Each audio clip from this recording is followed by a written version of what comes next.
Hey everybody, Neal Walter here from the Guitar Tricks channel with a free lesson for you.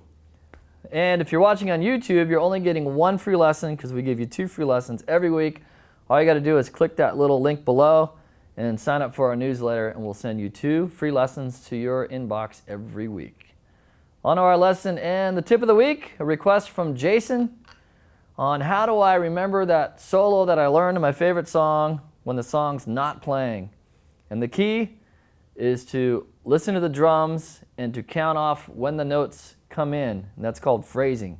So if you count 1 measure at a time, 1, 2, 3, 4, and count on which beat the note comes in on, and use that as your guideline instead of like listening just to the song or the vocals or the bass or the guitar, then your solo will be anchored to the rhythm of the song and not any other cues, any other musical cues. So then you could go to a metronome, could be counting, and you'll know when to come in, what beat to come in on. And this is also very important because it will teach you about phrasing. Phrasing is all about when you come in and when you exit your solo line. All right, on to our lesson. Lesson of the week is on rock songwriting. The principles I'm going to teach you in this lesson can be applied to most different genres of music, but this one is particularly in rock. And I'm going to show you the keys to good rock songwriting. Good rock songwriting really boils down to guitar riffs for rock guitar songs. It's really the riff. If you think about Smoke on the Water, what do you think about? If you think about Ain't Talking About Love, what do you think about? It's that one riff that really stands out. It's the hook, the thing that makes you remember the song. So once you get the riff down, you're 75% there of writing the rest of the song. So I'm going to show you how to write a good riff using basic chord progressions and how to make them unique and your own. And one of the most common chord progressions is a 1-4-5. If I'm in the key of E, it's E, A, and B. And I'm going to show you how to spice that up and make it original. Now the key, in my mind, to writing good original riffs is using inversions and the rhythm that you use along with the chord progression. So most songs use the same chord progressions over and over, and it's all how you put your own personality into it that really makes it yours.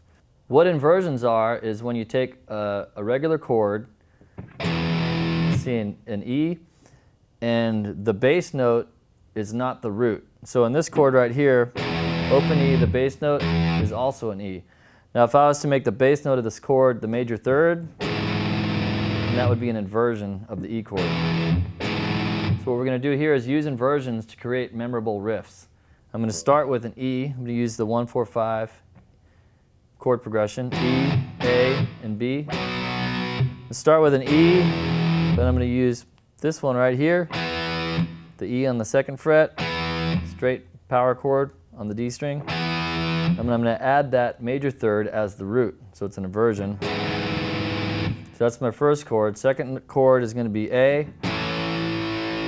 3rd chord is going to be B. But I'm going to make this an inversion by taking the 5th and making it the root, which is F sharp. So you got a different voicing there. It sounds different. Instead of that one, you got this one. So now a major key to creating riffs is the rhythm that you use. Now there's millions of rhythms out there. When I play a rhythm on a riff, I like to think of it as drums. You got the bass and the snare.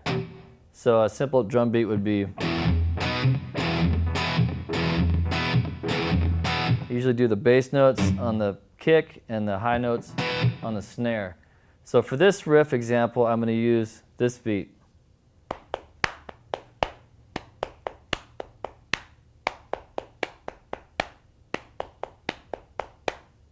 And I'm going to imitate that without my pick. Hey Devin, could you give me a hand and a pick? Thank you, sir. So I'm going to use that rhythm with my picking hand. Starting with that inversion of the E chord. Going to the A. and then to the B. Adding the lower note. Now here is a main key to making really cool riffs is having one note that stays the same through all chords. So in this riff, I'm starting with the E, got an A flat in the bass, and then when I go to the A, there is an E there, but I can also add a sus2, which is just the B right here. So I'm basically just keeping that E shape, striking the A string, open A string. So it's an A with an embellishment right here, the added note on the 4th fret. And then when you go to the B, you just add the lower note again, and that note is still there on the 4th fret.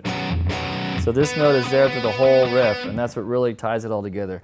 So here we go, putting it all together.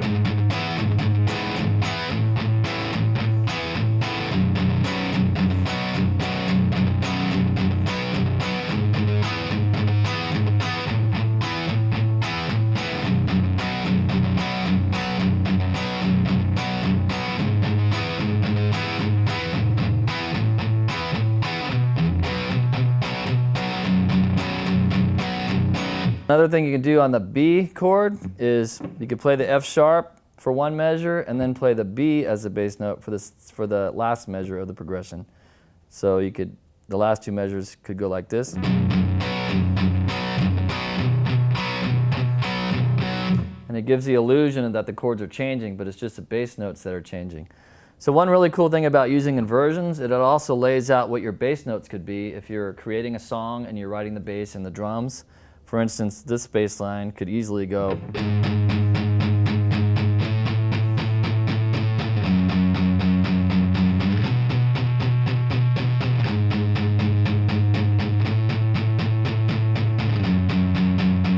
Together with the chords.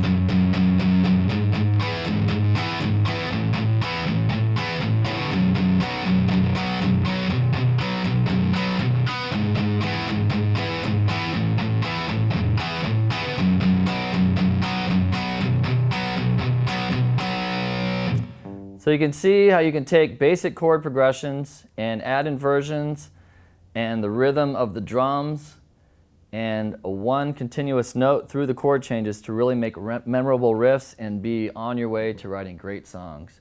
I'm going to do another lesson on songwriting in the metal genre to show you how you could take the same chord progression and make it sound totally metal just by making it from major to minor and changing the rhythm in the right hand. Thanks for tuning in. See you in a week.